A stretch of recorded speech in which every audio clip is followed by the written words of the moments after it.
The Hennepin County Attorney's Office joining the call to vacate a murder conviction from 2009. Edgar Barrientos-Quintana has spent 15 years behind bars for a murder they say he didn't commit. Even the victim's family wants him released. Fox 9's Rob Olson joining us now. Rob, this all comes after a pretty big review of this case.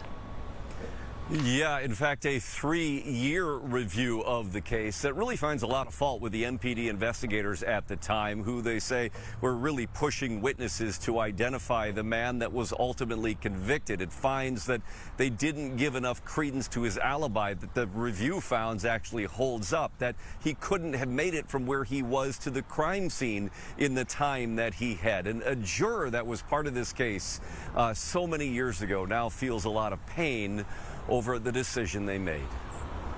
It's major psychological whiplash. I have a lot of guilt. Sarah Wolf did not want her face shown, but she was one of 12 jurors who convicted Edgar Barrientos-Quintana of murder in 2009 after 3 days of deliberation. And I would not have made that decision had I known what I know now, but I wish I would have known then, because I can't take back what we did. He has spent 15 years in a prison cell for a crime he did not commit. In September 2008, a white car drove down this alley in South Minneapolis, fired shots at a group in a driveway described as a gang dispute. 18-year-old Jesse Mickelson was killed instantly, though never thought to be the target. And until recently, his family was convinced his killer was in prison. I want to apologize most importantly because I held a lot of anger for a man that had nothing to do with it. In late July, this 180-page report from the Minnesota Conviction Review Board concluded Barrientos-Quintana didn't do it.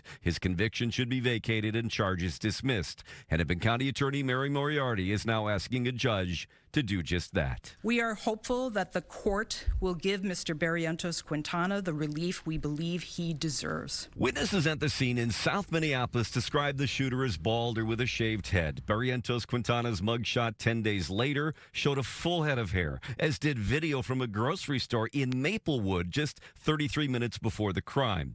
The report faulted investigators for using this old mugshot with cropped hair, for pressuring witnesses to identify him as a suspect, for ignoring statements that named somebody else.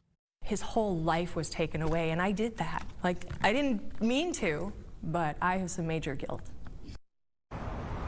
And obviously a lot more detailed evidence in this massive report about all the things that it found was done wrong. Among them, that investigators said he had time to get from that grocery store in Maplewood to the crime scene, but a retired detective did it again several times and found that would have been improbable, if not impossible, to do that. Now, again, this is in the hands of a judge to make this decision. Moriarty's office said if he does approve the dismissal being reversed, or the conviction being reversed, I should say, that charges will then be dropped.